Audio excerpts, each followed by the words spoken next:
And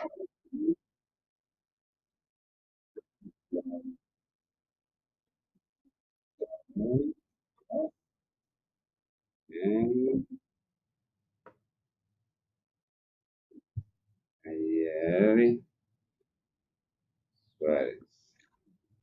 People know we're live and we are ready to go. Okay, so welcome to Wisdom and Productivity, the podcast of Dr. Efraín Martin. Oh, because we're going live. Okay, podcast of Dr. Efraín Martinez. I'm here with the authors of Pencils Down, Michael Beyer and Nallely Suárez Gass. How are you guys doing? Good. How are you? I'm so excited to be here with you guys celebrating the release of your new book. Yes. Yes. Wow. Cheers. Salud. Cheers, salud, boom. Here's the school principal.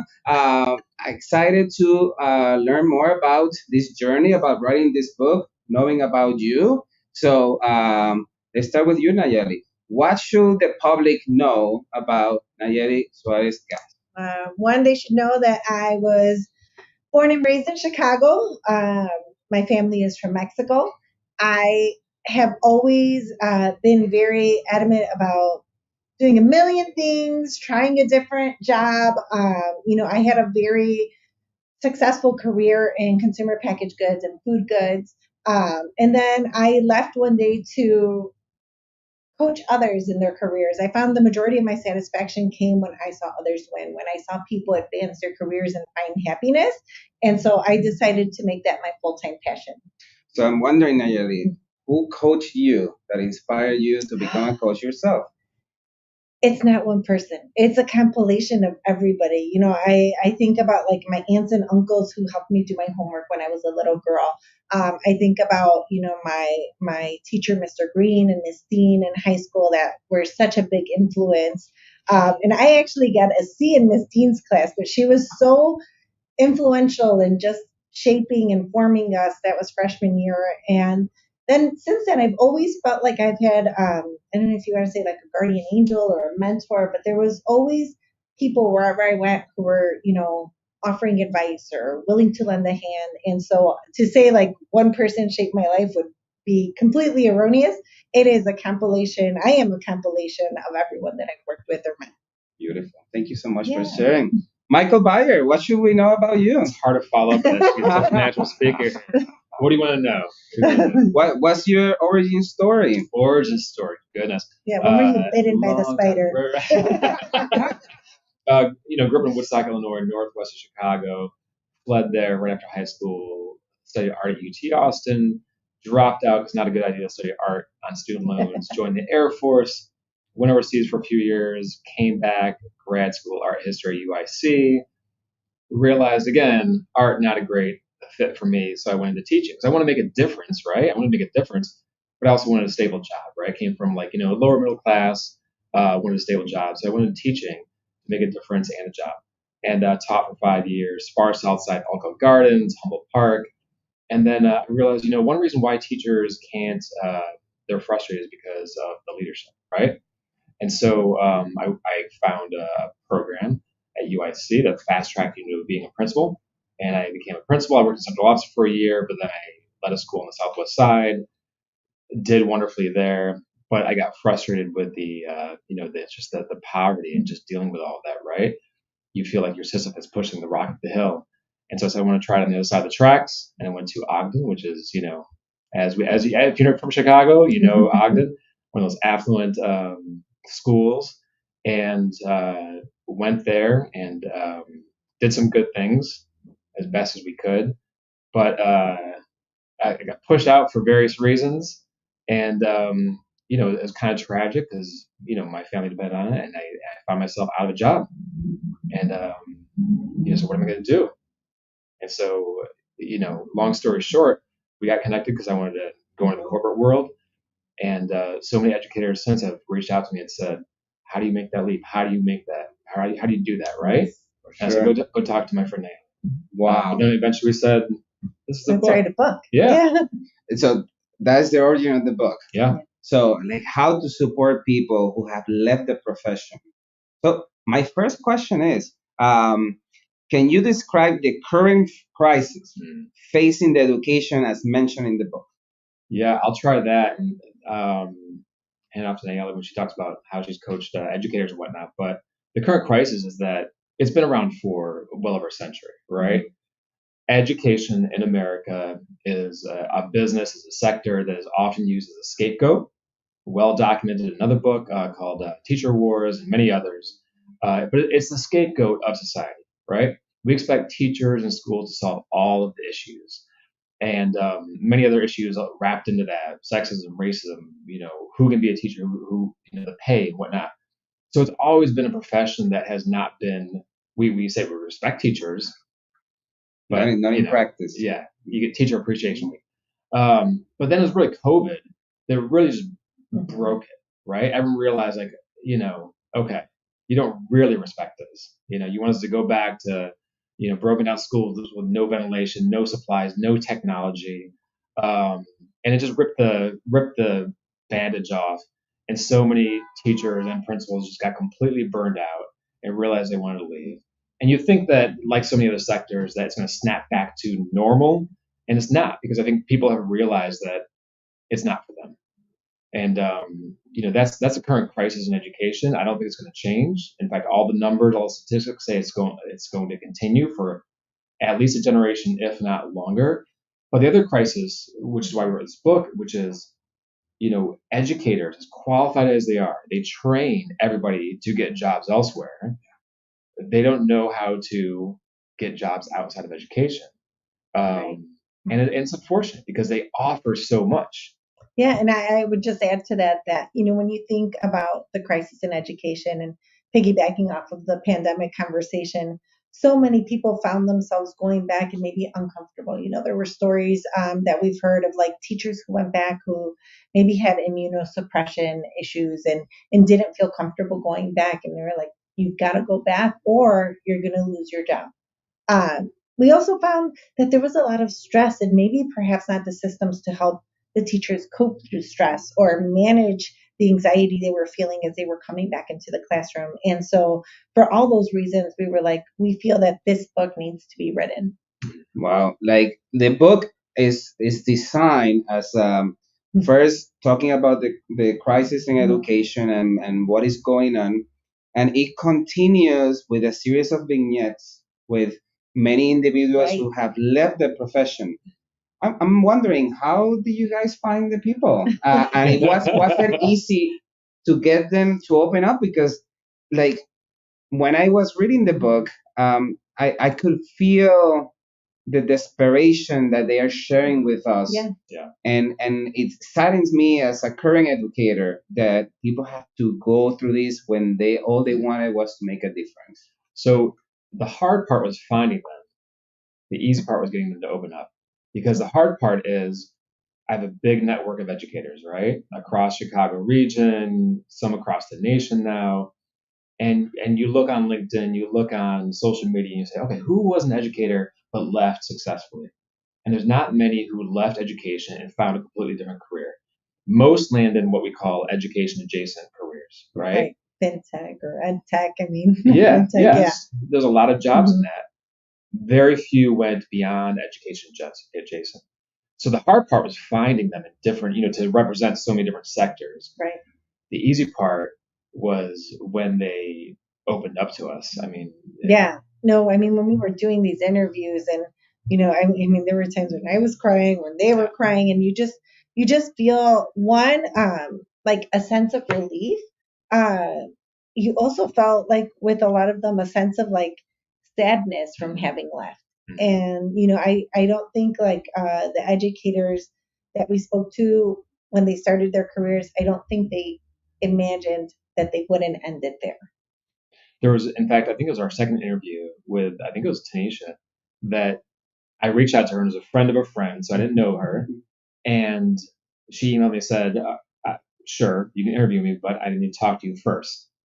And we talked on the phone. She said, I don't want to sound bitter, right? But at the same time, like, this is my journey. Yeah. Like, she was afraid of coming across as that bitter, educator. And so it was interesting. And I think Our second one, I Right. thought, all right, there's something different here. We're going to write a manual, kind of very dry manual, like how to find a job kind of thing. Yes. And And we then we're realized like, like, there's no, so this much, is everyone's story. Much more. This is very personal. I mean, the book is truly a masterclass because it begins with the education series. It has all these interviews. It has, for me, the most profound interview is the one, or the story is the one that you tell, Mike, and we'll go more into detail. But then you guys go into all these tips on how to make that leap, Yes. and you even use a framework. So it's Yeah. truly a masterclass. So let's try to get into that. So Yeah. the book mentions many educators that felt stuck. Why do you think this is the case, and how this is affecting the education system as a whole? So yeah, this is good. So I'll start an educator. And Yep. you take. We'll start So with my stuck. my take on this is that because so why do they feel stuck? One, because there's a whole adage of if you can't do, teach, right? There's a whole belief that teachers have no capability. I mean, there's literally sayings that we say over and over again, which is quite the opposite. If you've been a Right. teacher, especially in a school that is struggling with finances, you're thrown into a classroom with nothing. Right. I mean, you have all the skills, but we have this belief in society like, oh, you're a teacher. And I share this in the book that when I left education and I tried to go into the commercial sector, and I'd say, well, I was a principal. I did HR, I did this, did this. But they still look at me like, you were a principal. Yeah. Like, we don't have any kids to take care of. Correct. And We're that's the disciplined people. Yeah. Yeah. and that's the belief that, and so they feel stuck because, so that's one part, is this myth of what a teacher and a principal actually is. The second part, why they feel stuck, is that education is very separated. Almost every other business sector, they interact with other, you get to know people, right? But you're a teacher and you're in a classroom by yourself, interact with no other adults. The only time you interact with an adult is when it's a parent calling, right? So you never talk business. You barely interact with the teacher next door to you. Right. So they're literally isolated. But then as far as how to get out of that, I mean, what were some of the things you experienced? Yeah, so it was, and I've worked with several educators throughout. One, if you think about like, we all know what a teacher does. And so we all have that teacher role model but like, could I picture, Miss Rosemary Maher being a salesperson? Well, no, because we all think of our teachers like as, to me, growing up like a mom or like, this person who educated me, who took care of me back in the day. Miss Maher even pulled my tooth out. But you think about a lot of times teachers see themselves and identify because everyone, when you have your career, that's how you identify yourself. That's how you kind of connect. And if you introduce yourself to other people, people say like, "Hi, I'm a teacher. Like, what do you do for a living?" And so we start with that and we lead with that. And so a lot of our identity is wrapped up in our profession. Because of that, sometimes we don't think about all the different things that you do and how to really promote that outside of the classroom. And so when you think about just feeling stuck, a lot of the educators felt a commitment to the kids, right? Like it's really hard to tell a teacher like your health is at stake. You need to consider something else. And the first thing we would hear back, or people that I've coached have said like, but the kids, but I made a promise to stay there. I can't leave in the middle of the year. And, in one example, a teacher was taken out in a stretcher, and it's like, you can't get to that point. And so it's a really hard balance because you're balancing the emotional and the logical. Amen. Amen. Very profound. So the book suggests that educators possess these transferable skills that you were mentioning about, but they're not fully recognized, like you were mentioning. People say, "Oh, so you're a principal, right?" Like, can you elaborate on some of the skills that the people that you interview mentioned that they were able to easily transfer from the teaching field or school field to the real world?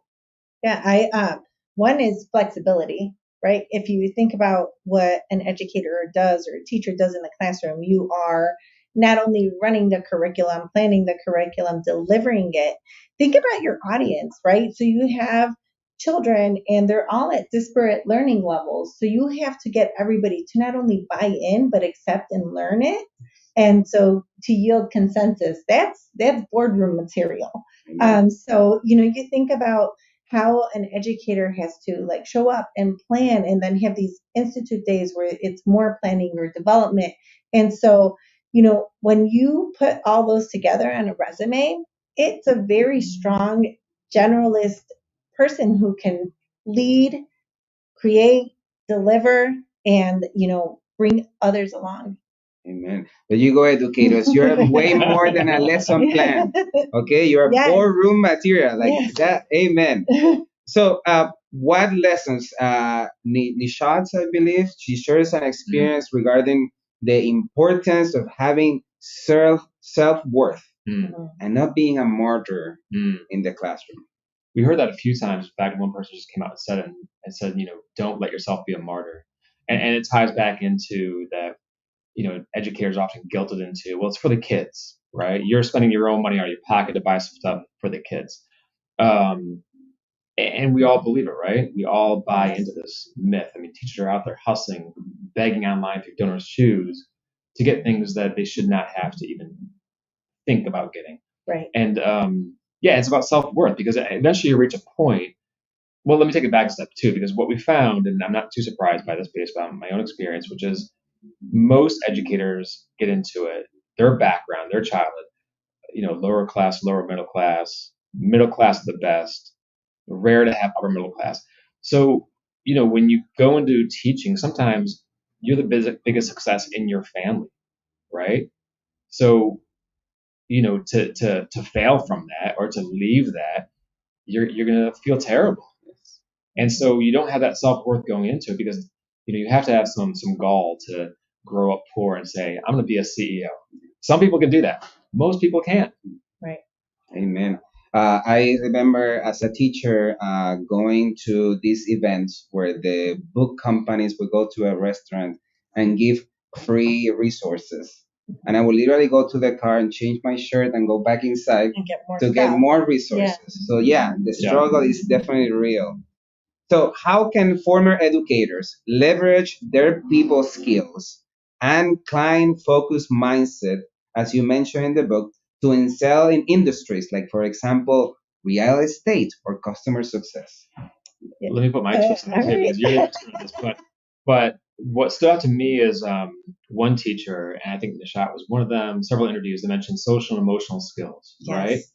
And those are things teachers have to learn to teach children, but at the same time, social emotional skills.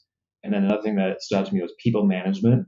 You're managing 30 human beings and their children, right? It goes to what Nallely was saying, which is if you can manage 30 children, you manage a lot of people, right? Yes. But there's so many skills that are transferable. Yeah, and I think think about a teacher's day, right? It's very pragmatic. It's very organized.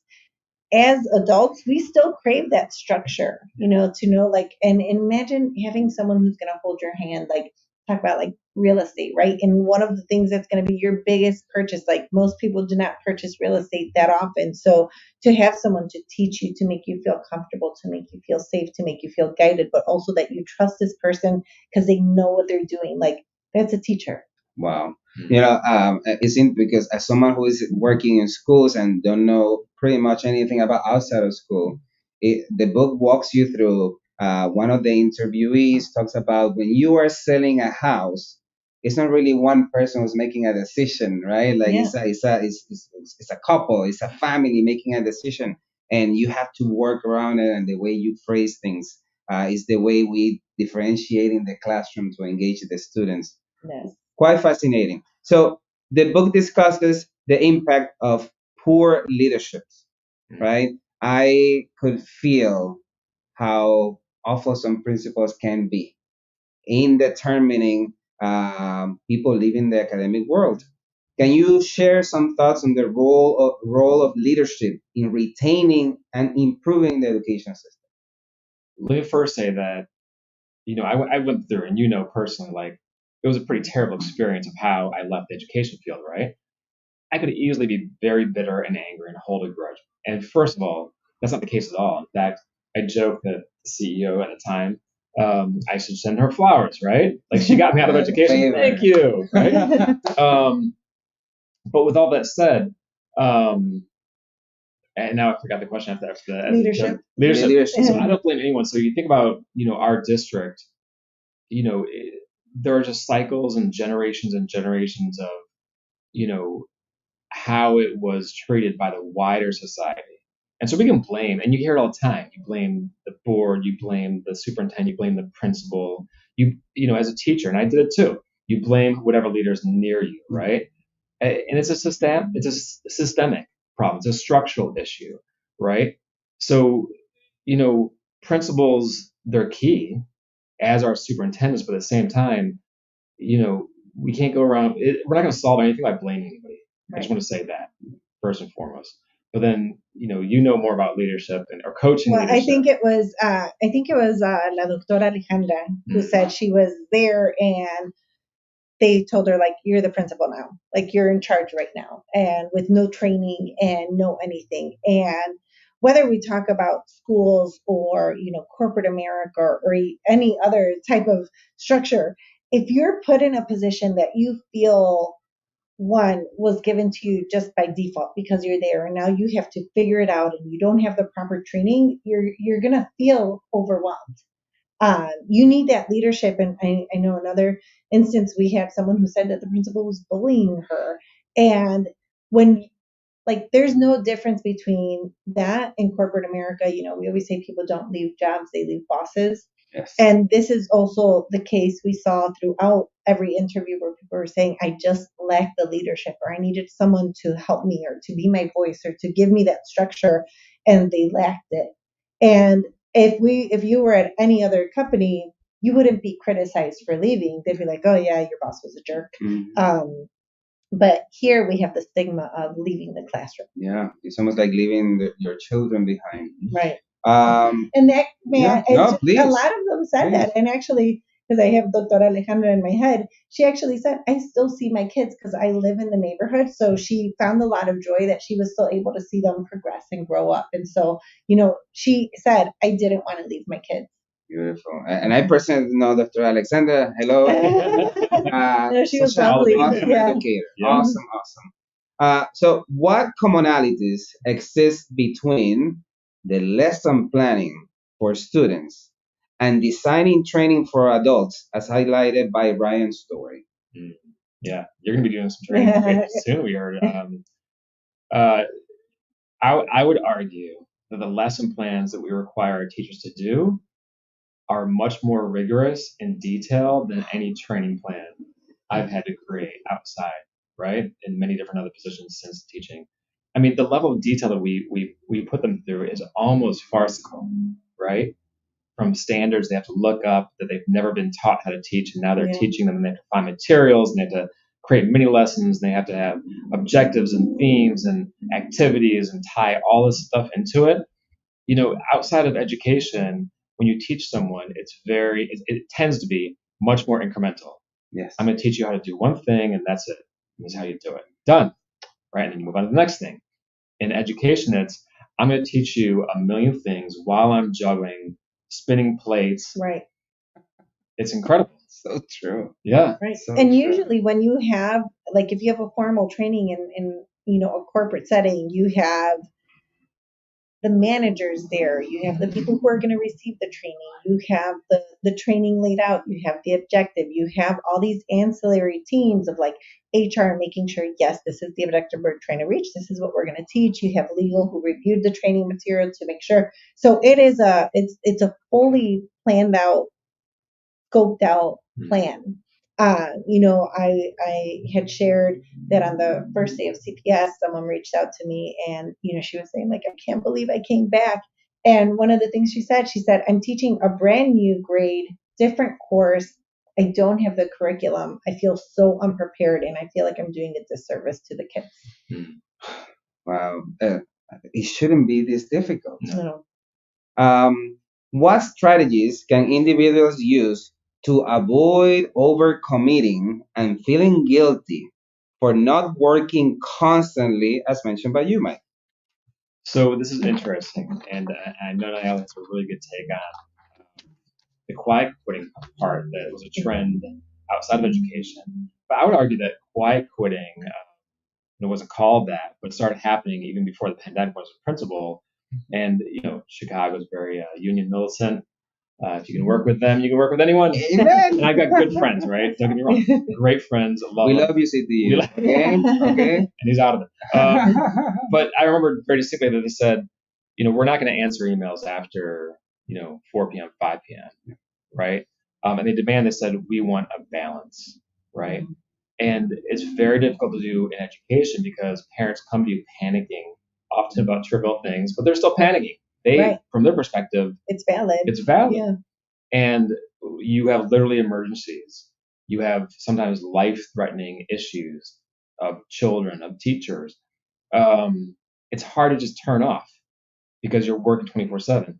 But that's the first thing is you need to know when to close and walk away and set firm boundaries, and then don't feel bad doing it. It's hard to do, but you see it in corporate all the time that they respect people's time. Right. And I would add therapy, because a lot of that guilt we carry, it's because you're a good person, right? You feel bad because you wish you could do more.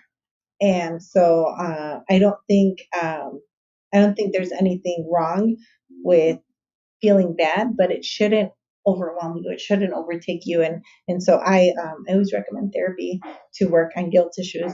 But also, you know, I one of the things I do a lot in my coaching is I tell the person I'm coaching, like, talk to yourself like a friend, right? If your friend was feeling guilt, you would say, no, you're not getting paid for this. It's past 5 o'clock, or it's Saturday morning. Like, go to the farmer's market or go do this.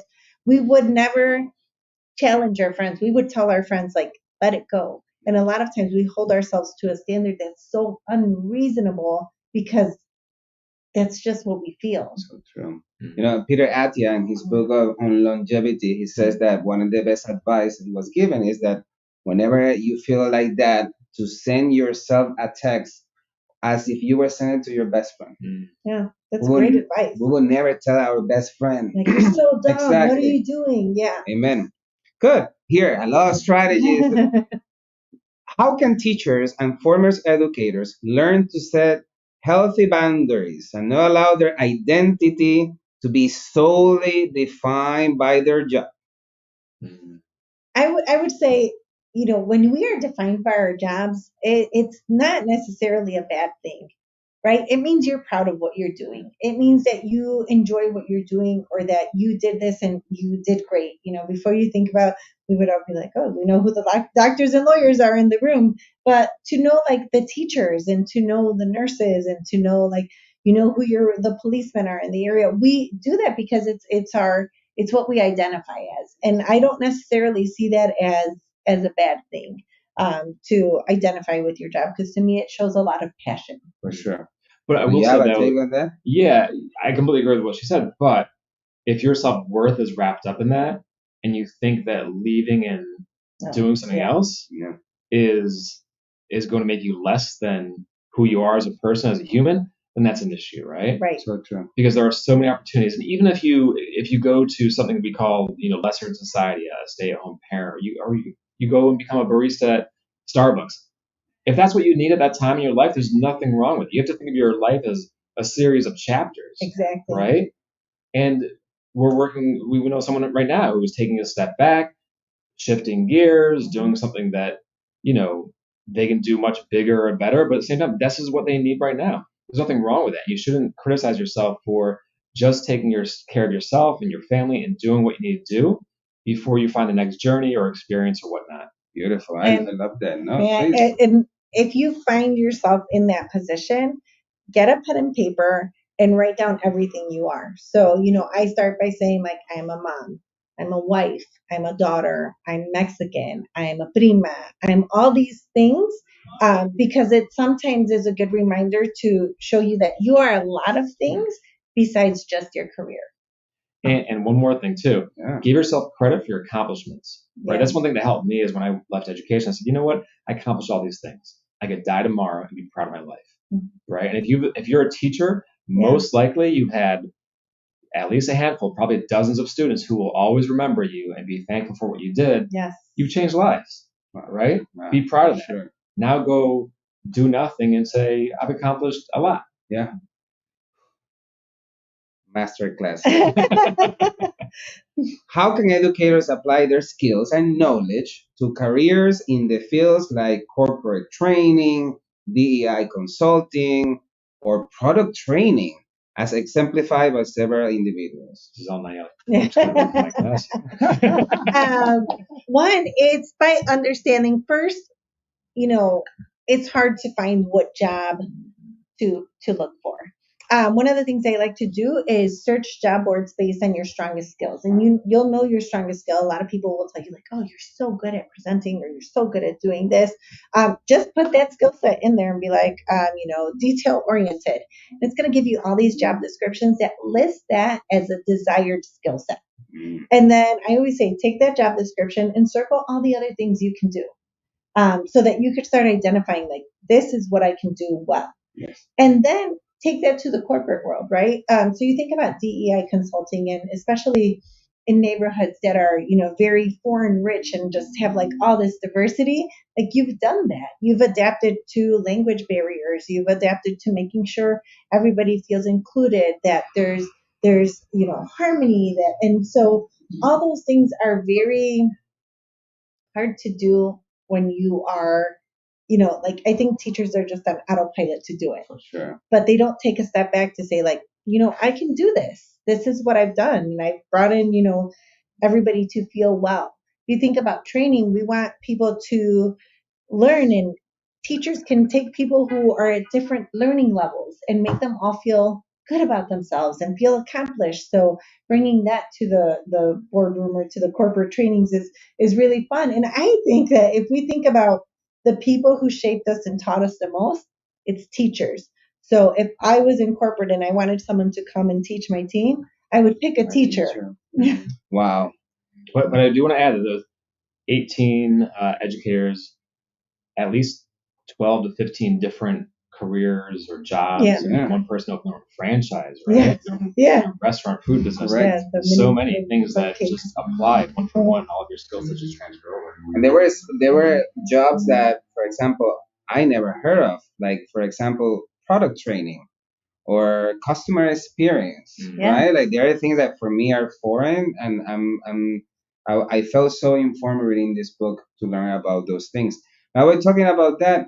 What are some strategies for someone who is venturing out of education on LinkedIn to find gigs? All right. One, reach out to people that you know. A lot of times, it's very daunting of a task. And you don't want to bother someone because they're doing their own thing. But like, no, everybody.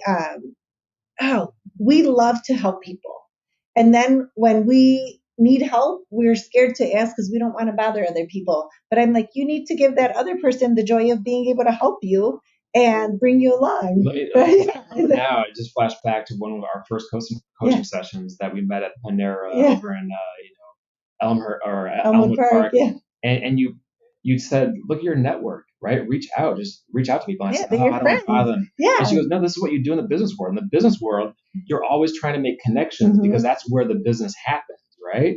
People don't like to just sit in an office. You have to do that, but it's where you make the connections and you relate to people and you say, and it can be transactional, but it can also be transformational for both people because people want to feel good about helping other people, right? And that's what happens outside of classrooms, right? And it took me a while for me to realize that. It took her to tell me, just reach out. And so I had a series, I had a series of coffees with people.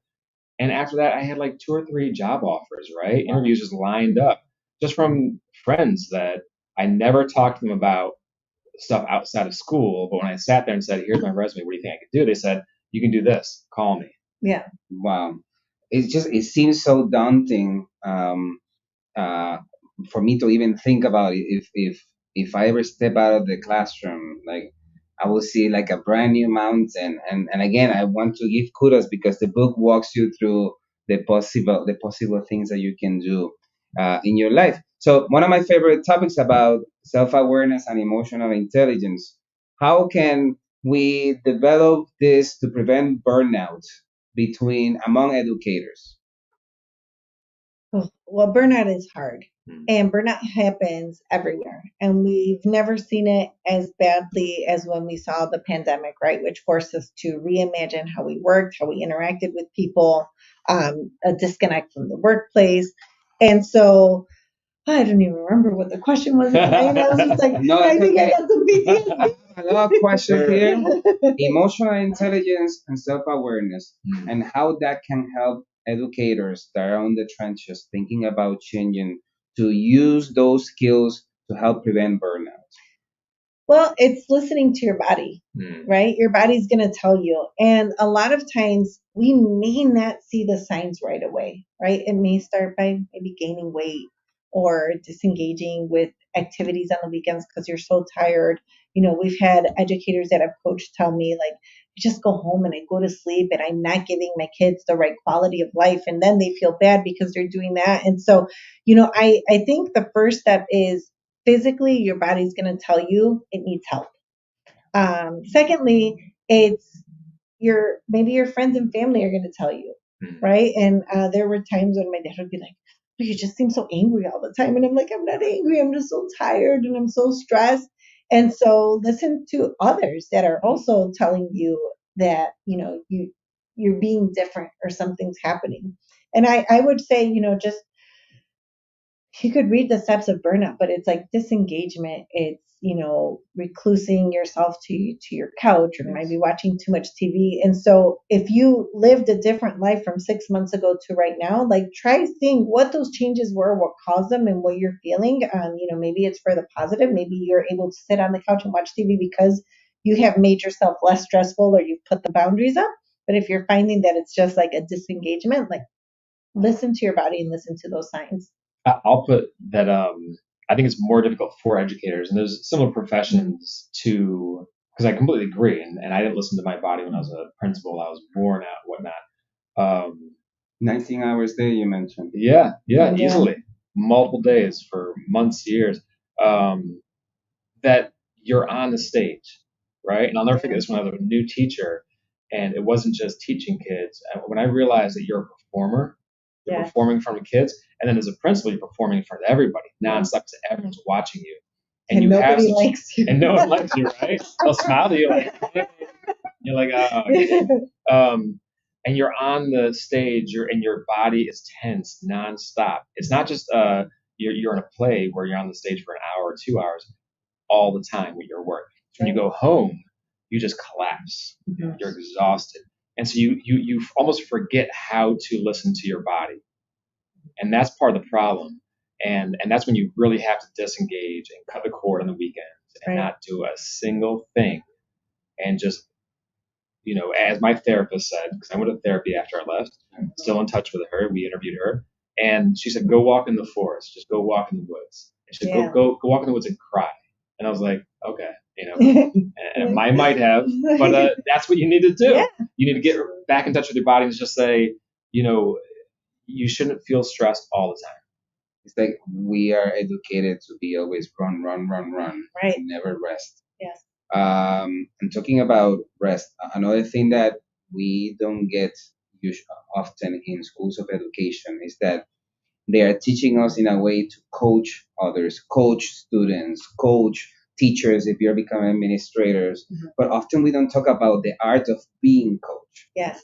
So how can the role of coaching play in helping school administrators improve their mental health and create a safe and supportive school culture? So coaching is meant to help bridge that like professional development. It's supposed to give you like a cheerleader and a mentor and someone that could tell you like, hey, I see your blind spots, let's work on them.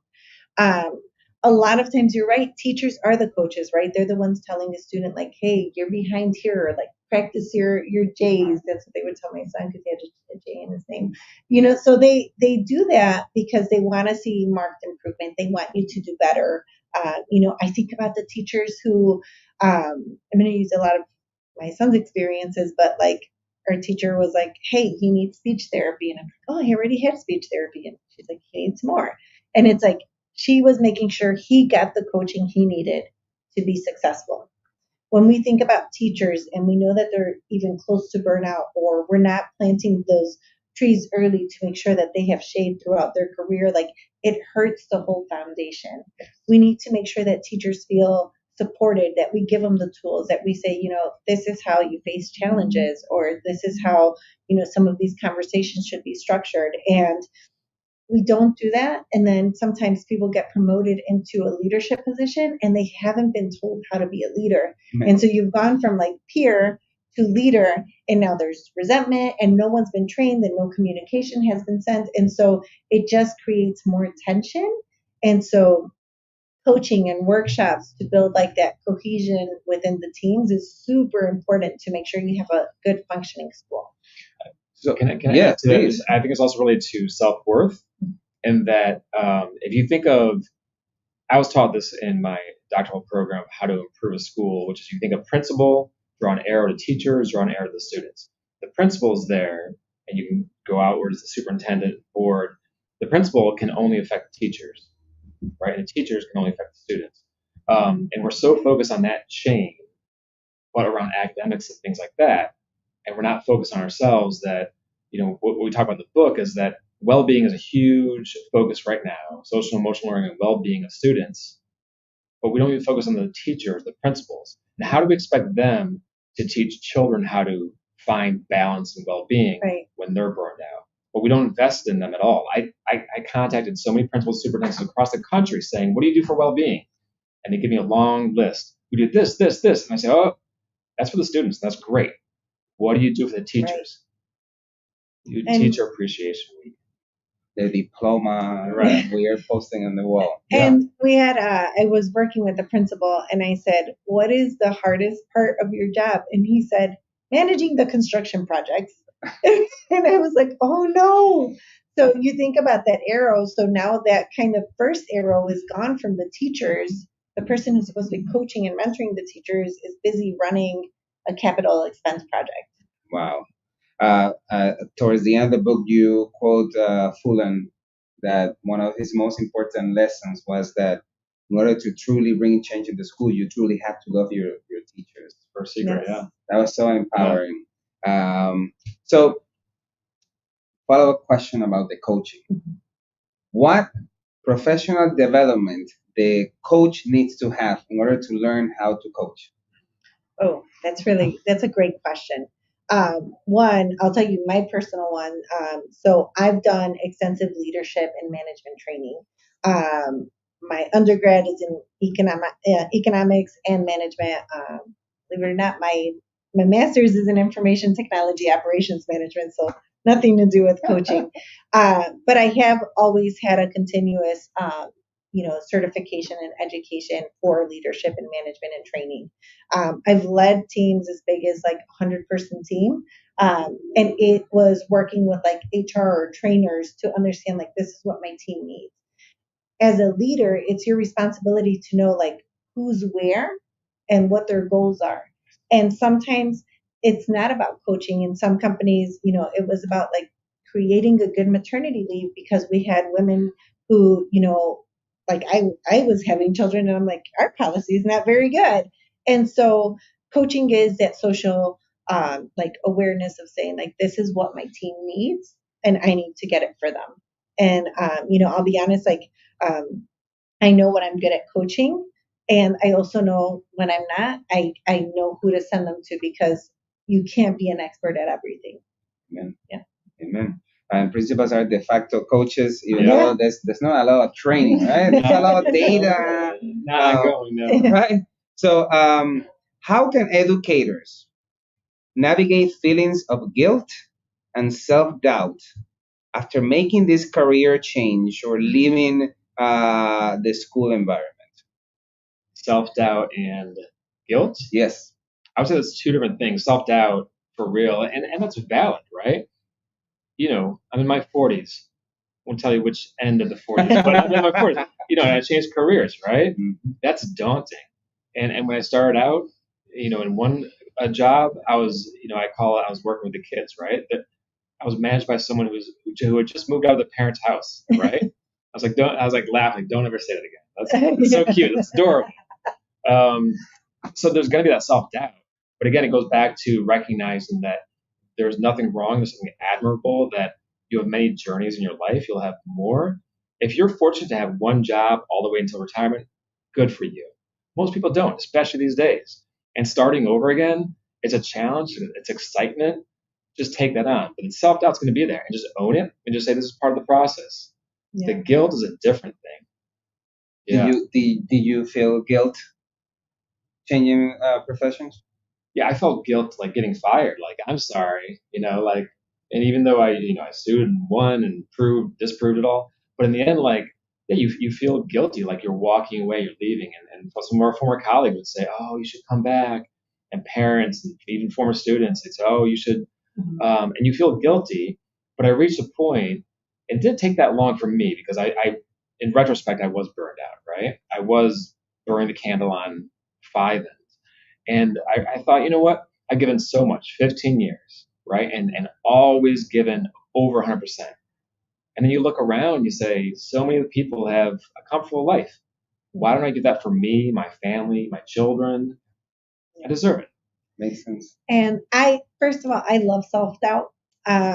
So I think that doubt is a really good, like, guiding light. Like, if you start doubting yourself, you're going to be like, okay, well, oh, I don't think I could do it. And I always say, like, okay, follow that path. Why can't you do it? What's stopping you from doing it? Is it an awareness, or is it fear? Is it a skill, or is it that you've never done it before?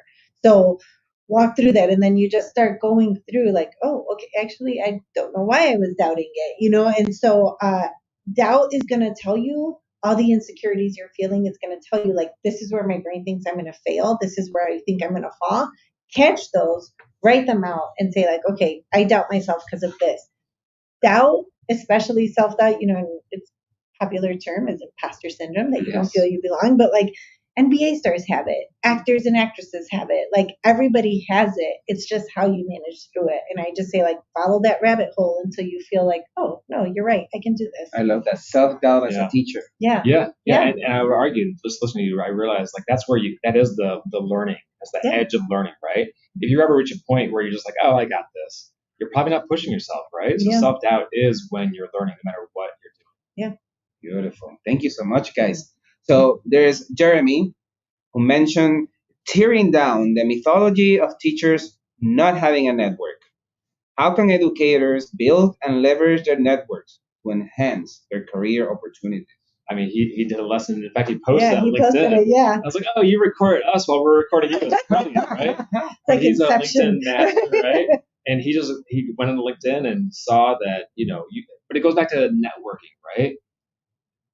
Be shameless, right? Don't be embarrassed that you're reaching out, asking for help or asking for connections or just asking for advice.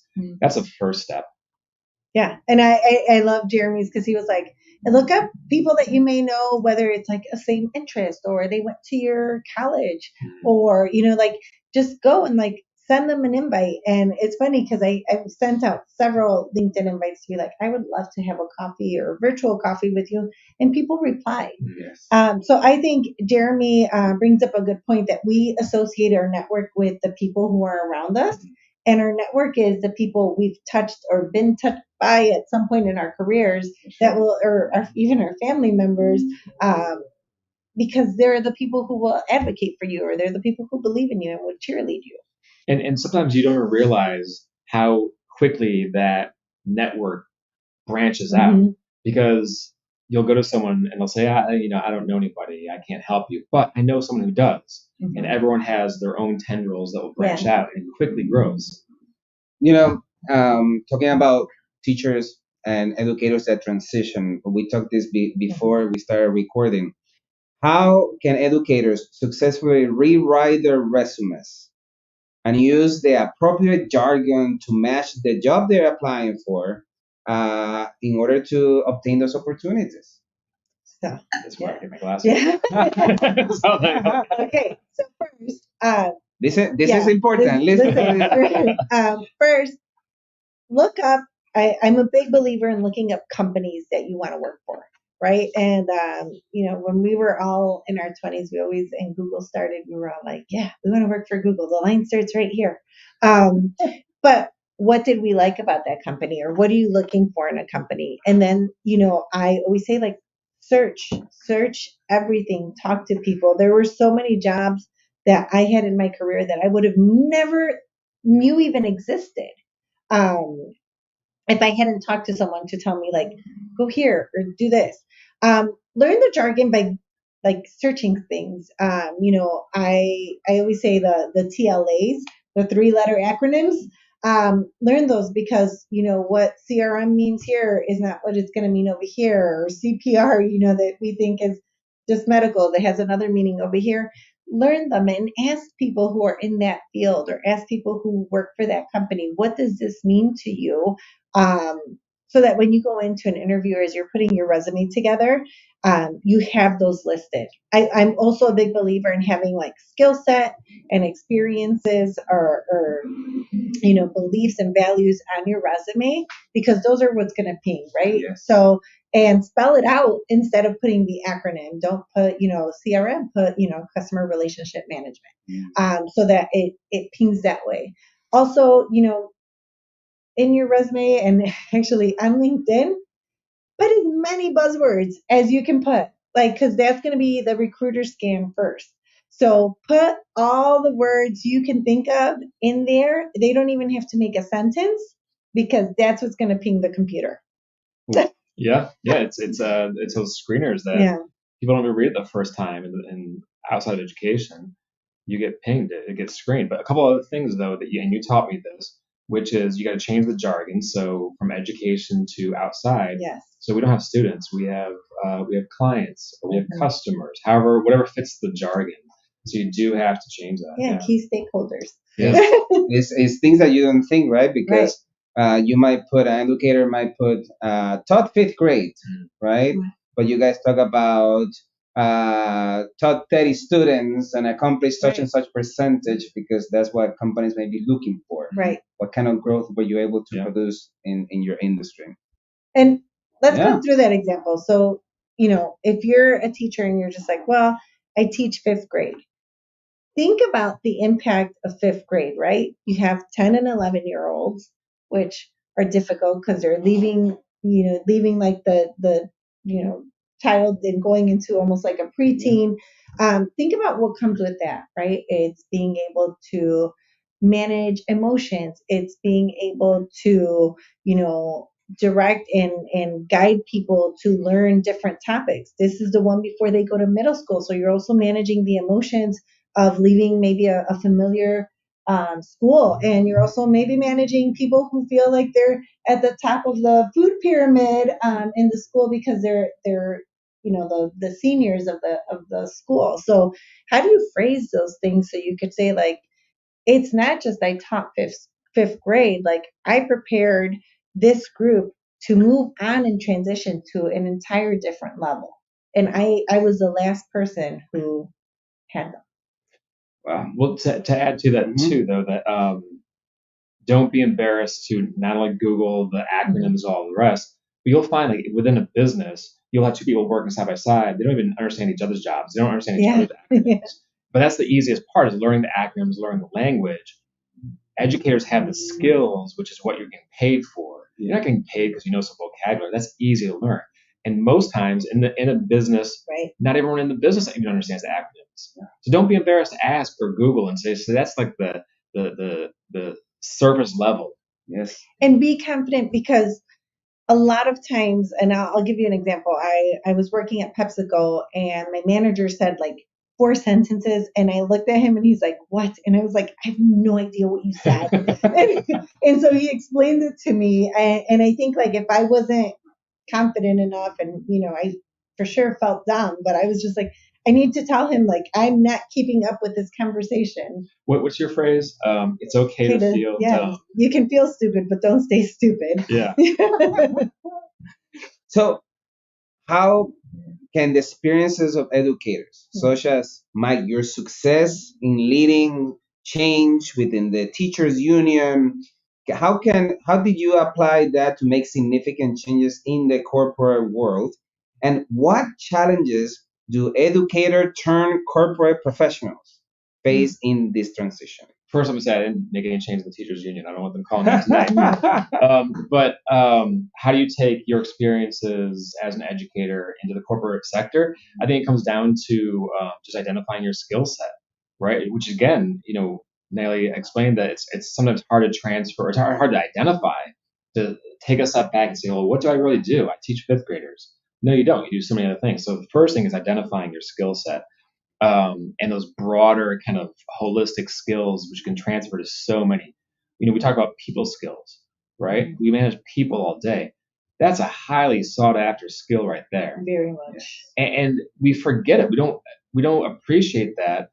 That I've met people, very well paid people outside of education who don't know how to work with other people, right? And we do that every single day. If you have a people skills, you're golden. That's Yes. it. Then. Yes. And teachers have people skills. Like they have some of them are saying that they have to manage. I think I cannot remember which one, but she mentions that she has so much experience. She opened something with another teacher when they left the profession, the accountants, Oh right? yeah, the The accountants. taxes. Yeah, the taxes. So they yeah. tell this story about that every time they communicate with parents, they notice that they have to sweeten that coffee in a way to satisfy the needs of the parents who were in distress and how they took that to the professional world. Yeah. There's so many things that are transferred and we don't even realize. So many. Beautiful. So Albert emphasizes the importance of setting a vision for oneself. Can you guys share an example of your own life where having a clear vision helped you achieve your goals? I have one too. You Okay. go All right. first. I had the goal of by 30, I wanted to have my master's. And I was like, I want to have my master's. I want to have a house. And, I always hustled.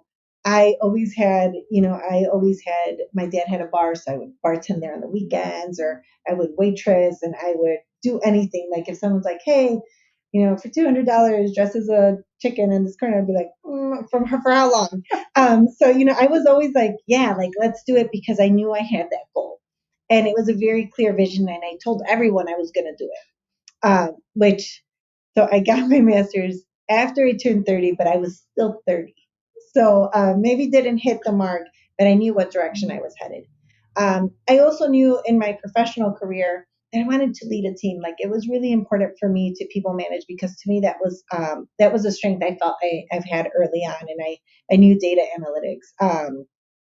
Whenever I took a new job, I wanted to make sure I understood it, which was sometimes very complex. So I took SQL training classes because I wanted to know how to communicate with that group.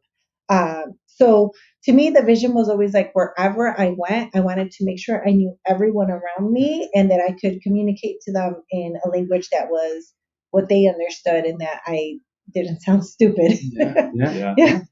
I know Albert's vision was to go to Harvard, right? That was one of his visions, and he made it, right? Yeah. When you asked that question, I was thinking, gosh, I feel like I've never had a clear vision. I feel like I've been bumbling along for many years, right? But I'm sure I had some kind of vision. Sure, Mike. Yeah. I think you did okay. Right? You don't need to complete. But the most recent one was that I was at a nonprofit, and their board was stacked, amazing people, very successful. I mean, name drop some of them, and that's when I realized I was like, I've been in the education and nonprofit for so long, and I never felt good enough to go into the commercial, the corporate sector, right? For whatever reason, right? I don't know why.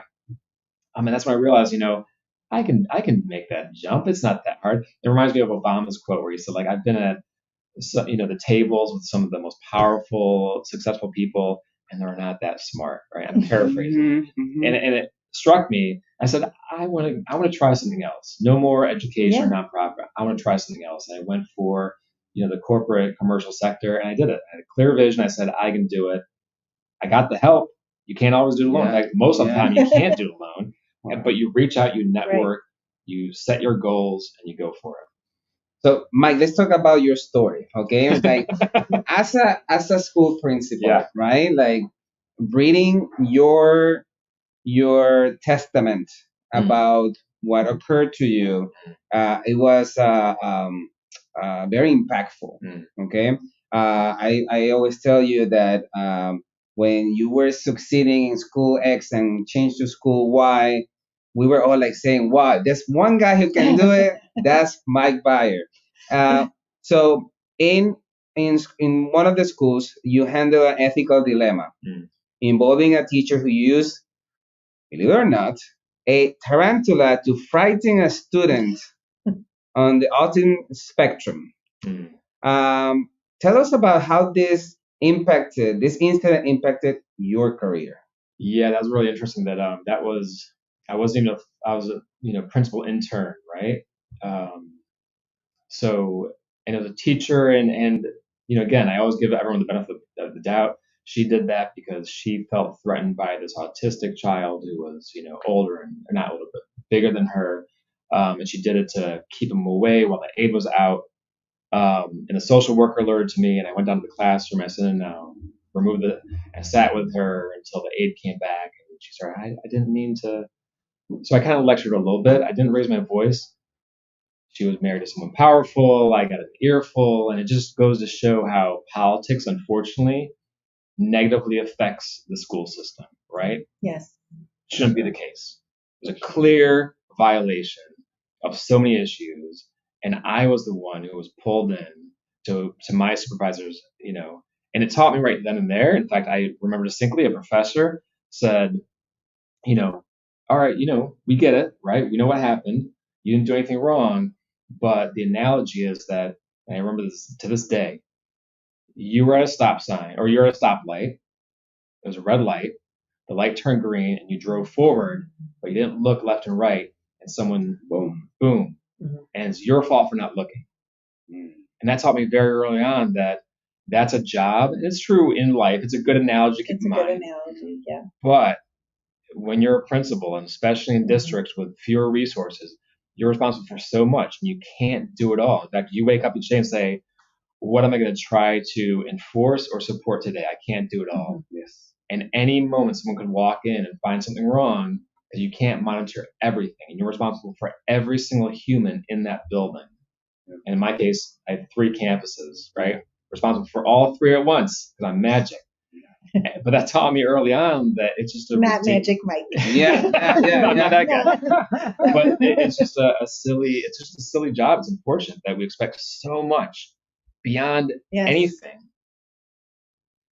Well, Mike, how did your mentor principal's response to shape your understanding of these dynamics? And you mentioned right now about this analogy of the traffic light.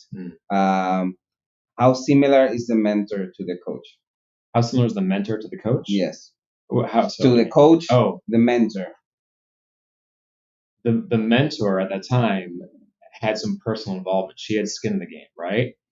And what I should have learned from that is that she was protecting herself and her family, and rightfully so, right? She was a breadwinner. They depended on her.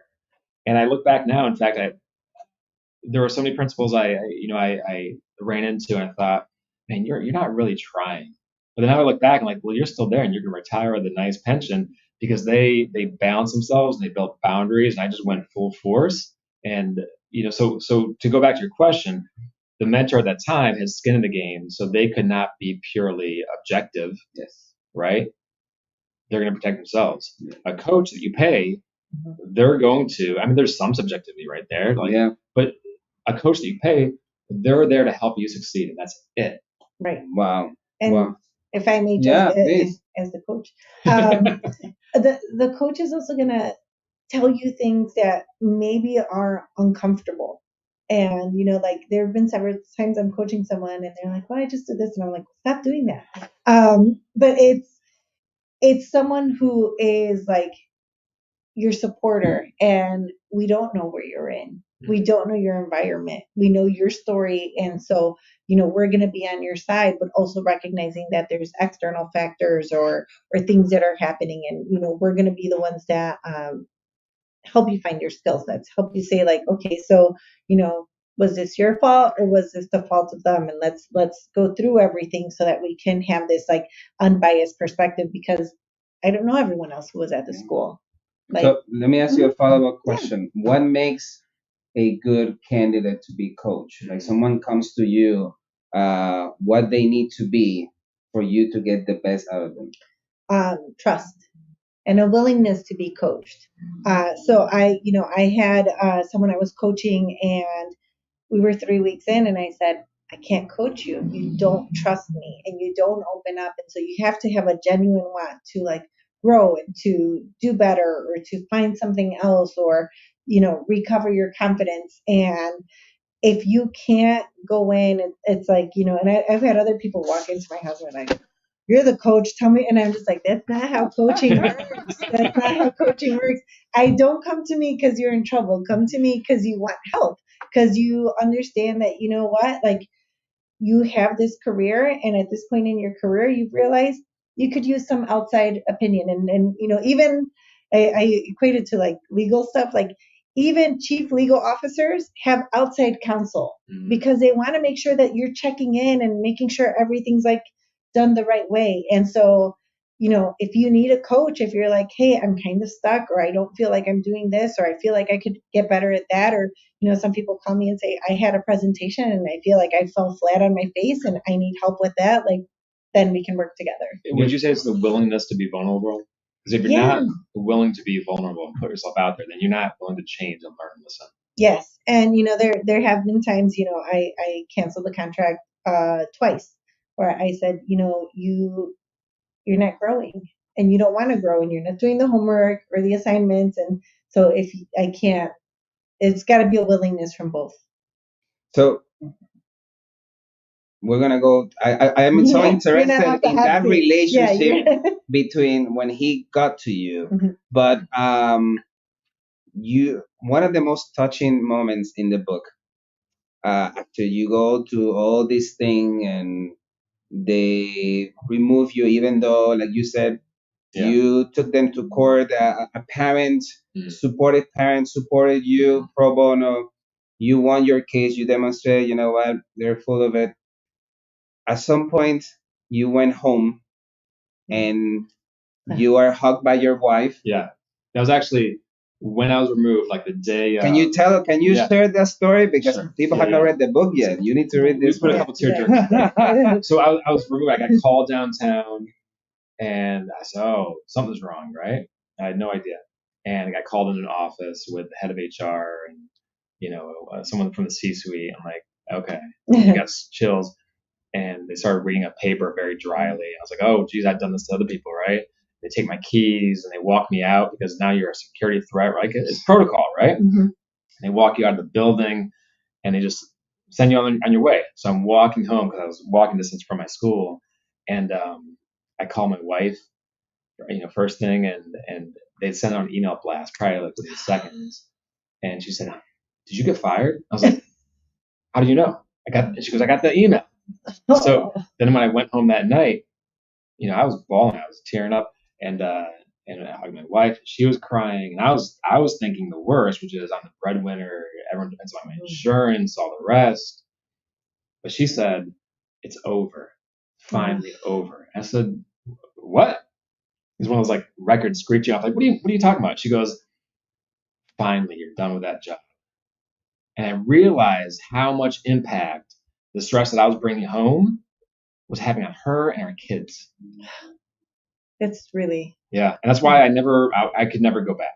Maybe one day when I'm, 60 and my kids are out of the house and I just want to do it for fun. But I said, I can't do that to my family. I can't do that.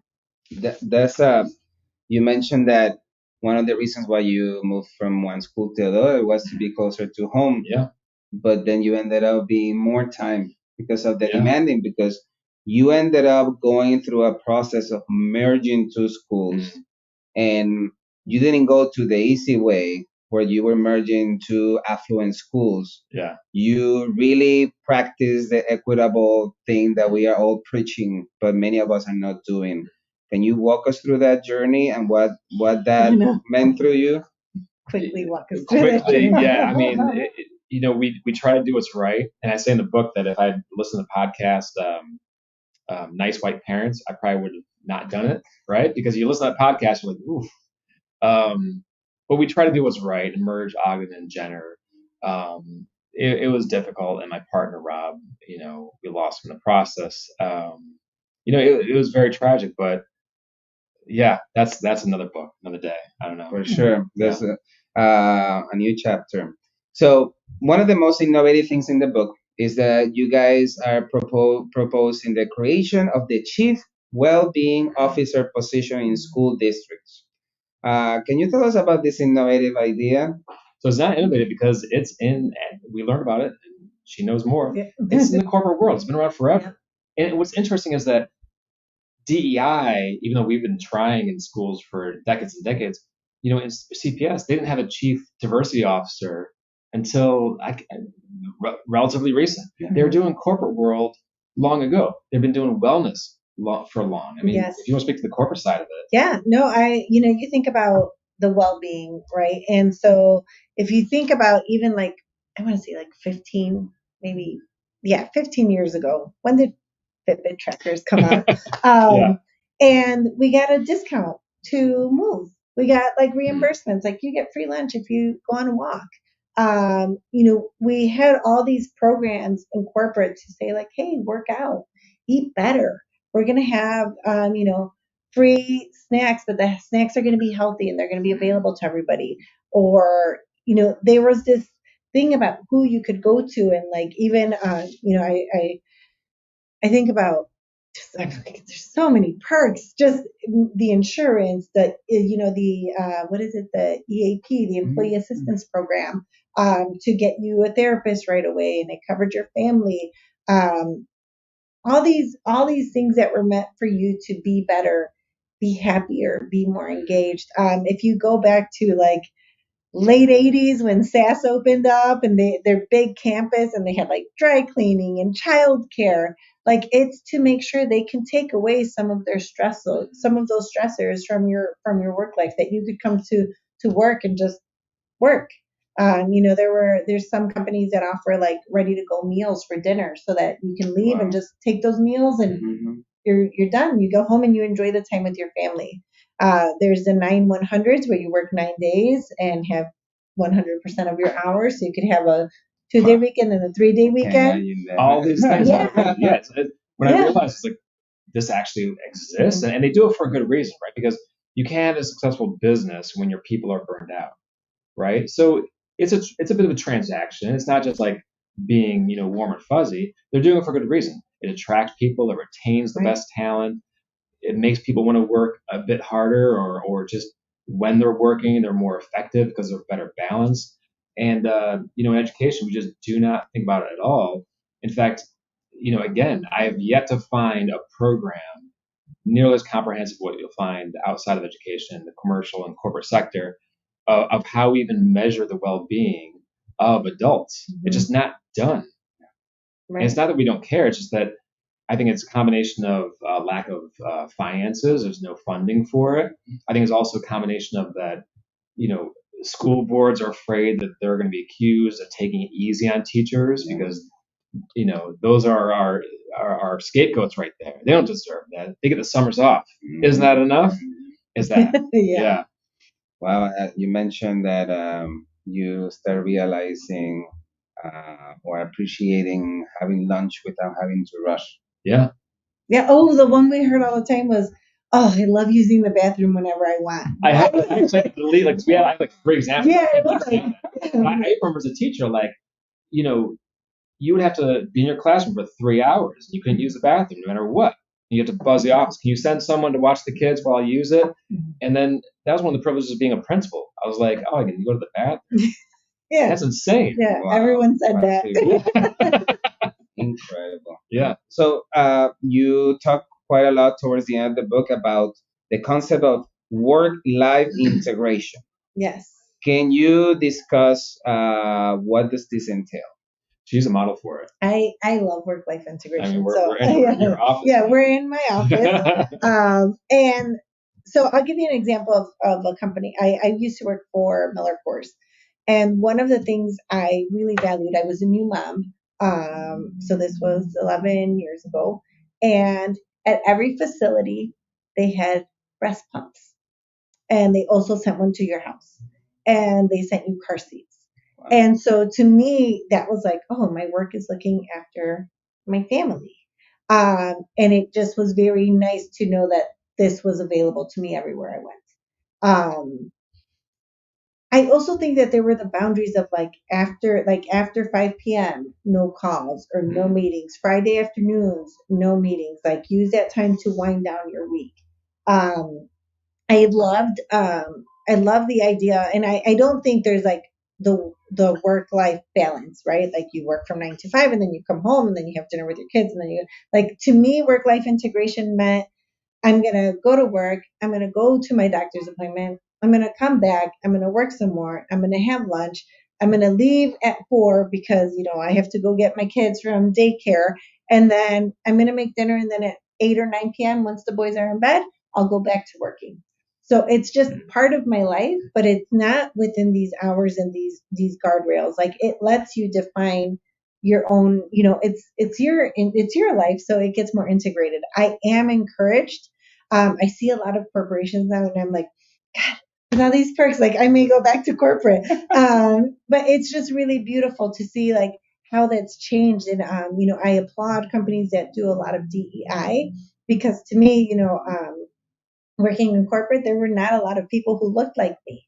But I did have a lot of mentors who were like, watch out for this or do this and whatnot. So I always felt very supported.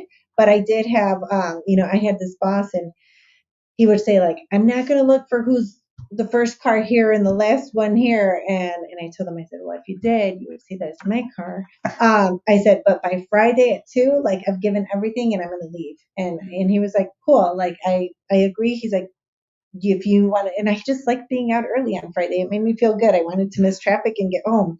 But that's work life integration, right? Like I just said it and my boss was like, cool. And there was never that push. Like, and I feel like corporations have really done a good job of doing that. Mike, how your quality of life has changed ever since you left the education world? I mean, drastically.